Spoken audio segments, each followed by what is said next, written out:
매일 성경과 함께하는 오늘의 큐티 시간입니다.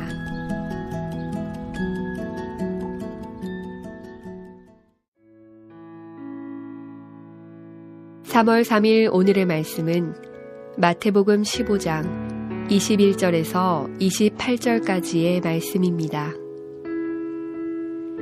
예수께서 거기서 나가사 두로와 시돈 지방으로 들어가시니 가나안 여자 하나가 그 지경에서 나와서 소리질러 이르되 주 다윗의 자손이여 나를 불쌍히 여기소서.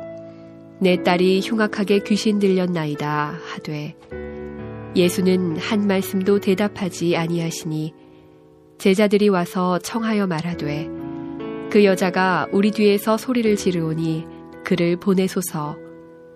예수께서 대답하여 이르시되 나는 이스라엘 집에 잃어버린 양 외에는 다른 데로 보내심을 받지 아니하였노라 하시니 여자가 와서 예수께 절하며 이르되 주여 저를 도우소서.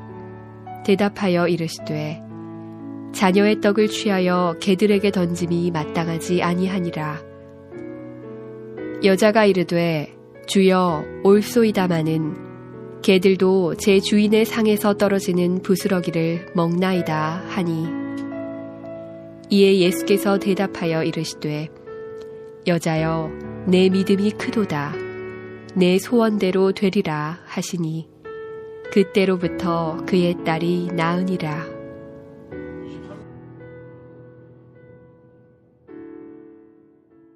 하나님이 사랑하시는 성도 여러분, 오늘은 2014년 3월 3일 월요일입니다. 오늘도 말씀과 함께 힘차게 살아가시길 축복합니다. 오늘 본문은 가나안 여자라고 하지만 마가복음 7장에서는 헬라인이요 수로보니게 여인이라고 합니다. 수로보니게라는 것은 수리아에 속한 베니게 사람이란 뜻인데 현대식으로 말하면 시리아에 속한 페니키아 사람입니다. 그런데 예수님 당시에서는 그 동네가 알렉산더에 의해서 그리스, 즉 헬라의 점령 아래에 있었기 때문에 헬라인이 된 것입니다. 그렇지만 이 여자의 실제 출신은 가나안 족속이었습니다. 그런데 이 여인에게는 인생에서 풀어야 할 큰 숙제가 있었습니다. 그것은 22절 말씀입니다. 가나안 여자 하나가 그 지경에서 나와서 소리질러 이르되 주 다윗의 자손이여 나를 불쌍히 여기소서. 내 딸이 흉악하게 귀신 들렸나이다 하되 자신의 딸이 귀신 들렸다는 것입니다. 아마도 동네의 많은 사람들이 수군거렸을 것입니다. 이 가나안 여인은 자신의 마음이 찢어지는 고통을 매일 매 순간 겪어야 했을 것입니다. 아마도 자신이 귀신 들리고 자신의 딸이 제정신이 되었으면 좋겠다는 생각을 수없이 했을 것입니다. 그런데 이 여인에게 자신의 문제를 해결해 주실 분을 만나게 됩니다. 바로 예수님이십니다. 그렇다면 이 여인이 할 수 있는 일은 무엇입니까? 그것은 바로 예수님께 요청하는 것입니다. 자신의 딸을 고쳐달라고 요청하는 것이죠. 그래서 22절에 여인이 소리 지르며 예수님께 부탁합니다. 이렇게 예수님께 소리 지르는 가나안 여인을 향해 예수님께서 28절에서 이렇게 말씀하십니다. 이에 예수께서 대답하여 이르시되 여자여 내 믿음이 크도다 라고 하십니다. 그렇다면 가나안 여인이 가지고 있던 큰 믿음은 무엇입니까? 23절을 보면 예수는 한 말씀도 대답하지 아니하시니 제자들이 와서 청하여 말하되 그 여자가 우리 뒤에서 소리를 지르오니 그를 보내소서라고 말씀합니다. 오늘 본문 22절과 23절에서 가나안 여인이 소리를 지른다는 말은 계속 소리 질렀다는 것입니다. 예수님께서 아무 대답도 하지 않지만 그래도 포기하지 않고 낙심하지 않고 부르짖는다는 말씀입니다. 고통 중에 있는 사람들의 문제는 바로 낭망하고 절망하여 결국 포기하는 것입니다. 하나님께 끊임없이 요청하지 못하고 낙심하는 것입니다. 이것이 바로 믿음이 없는 사람들의 태도입니다. 그러나 믿음의 사람은 힘들고 어려운 일이 있더라도 포기하지 않고 기다립니다. 왜냐하면 믿음은 기다림이기 때문입니다. 믿음은 소망이기 때문입니다. 고난과 어려움 뒤에 올 영광스러운 결과에 대한 소망 때문에 고난과 어려움을 이기고 견디는 것입니다. 예수님께서 아무 응답도 하지 않는 것처럼 보일 때가 있는데 하나님께서 우리가 부르짖어도 응답하시지 않을 때는 우리의 믿음을 확인하시려는 것입니다.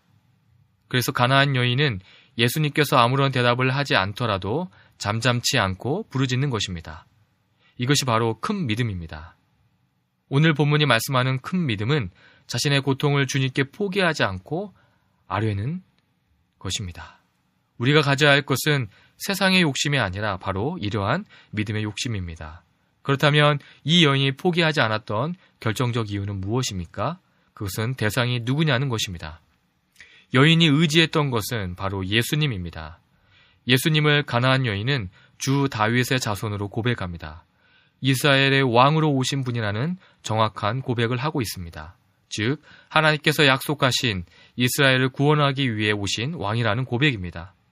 이러한 고백을 하고 있던 가나안 여인에게 제자들은 귀찮게 하는 여자를 보내라고 예수님께 요청합니다. 그러자 예수님께서는 24절에서 이렇게 말씀하십니다. 예수께서 대답하여 이르시되 나는 이스라엘 집에 잃어버린 양 외에는 다른 데로 보내심을 받지 아니하였노라 하시니 라고 말씀합니다. 예수님의 관심은 이스라엘 집이 아니라 잃어버린 양에 있었습니다. 그렇다면 이스라엘 집에서 잃어버린 양은 누구입니까? 이스라엘이 이방인이라고 멸시하던 사람들, 죄인이라고 무시하던 사람들입니다. 이러한 상황에서 가나안 여인은 25절에서 다시 한번 예수님께 요청합니다. 그러자 예수님께서는 26절에서 이렇게 말씀합니다. 대답하여 이르시되 자녀의 떡을 취하여 개들에게 던짐이 마땅하지 아니하니라. 여기서 말하는 개라는 단어는 집에서 키우는 애완견이라는 의미를 가진 단어입니다. 가나안 여인이 예수님께 요청하는 근거는 바로 이스라엘 자녀들과 대등한 관계는 아닐지라도 집에서 키우는 강아지에게도 관심과 사랑을 베풀 수 있지 않느냐라는 말입니다. 그런 관점에서 볼 때 이미 가나안 여인은 집 안에 들어와 있는 것입니다. 오늘 말씀을 묵상하면서 내가 다시금 생각해야 할 것은 나의 신분을 확인하는 것입니다. 이것이 바로 큰 믿음을 가지고 기도하는 것입니다.